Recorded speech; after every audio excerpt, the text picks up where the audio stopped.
Every year, World Press Freedom Day is celebrated on the 3rd of May to celebrate journalists and highlight the difficulties they face while reporting the truth. Well, the day is marked to ensure the protection and safety of the press in the face of attacks against its independence, to discuss journalistic ethics and recognize journalists who gave their lives in the pursuit of truth. The theme for this year is information as a public good. Correspondent Habida Lawal reports.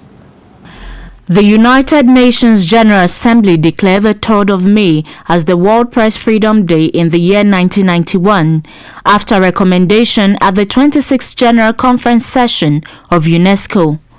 Hailed as the fourth pillar of democracy, members of the press have always risked their reputations and lives for the truth behind events. A report by Article 19, an organization that defends free expression and information, estimates that in 2020 alone, at least 51 crimes were committed against 60 journalists in Nigeria.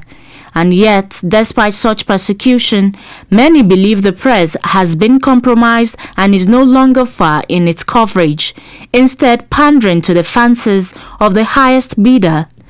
Perhaps this was what led to changes made to the broadcast code by the National Broadcasting Commission, which has so far resulted in fines being handed out to media outlets deemed to have carried content biased or inimical to the national interest.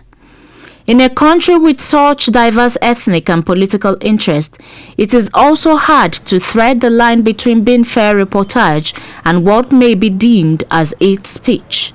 It bestows on Nigerian journalists the added task of self-censorship, determining what is within the line of duty to report and what may be deemed a personal opinion against the interest of a particular group or groups. President Muhammadu Buhari, in a statement to mark the day, recommits the freedom of the press and urged media professionals to wield freedom responsibly without licentiousness.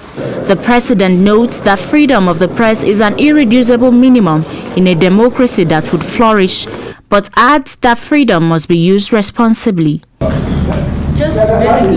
I spoke to Victor Senagbenson, a broadcast journalist who narrates his ordeal in the course of carrying out his duties. When a chief executive of an agency of the federal government retired, he reached his mandatory age to leave office, but he refused to leave office. Instead of leaving office, I'm talking of in this administration, instead of leaving office, he began to, as we say in this climate, press buttons to extend his stay in office. I did a report.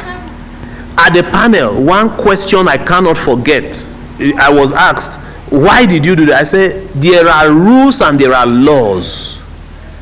People who work in a system work because one day they feel that they will also rise through the rank and grow. One of the women in the panel, I can't forget her, she said, we know what you are saying is true, but why should you be the one to say it?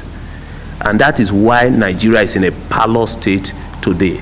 Between self-censorship to external censorship, one begins to ask, is the press truly free? Because of the return to democratic mode of governance in 1999, journalists now have the liberty to practice their craft a little bit at liberty, different from what used to be the case in terms of while we were in the military regime of old.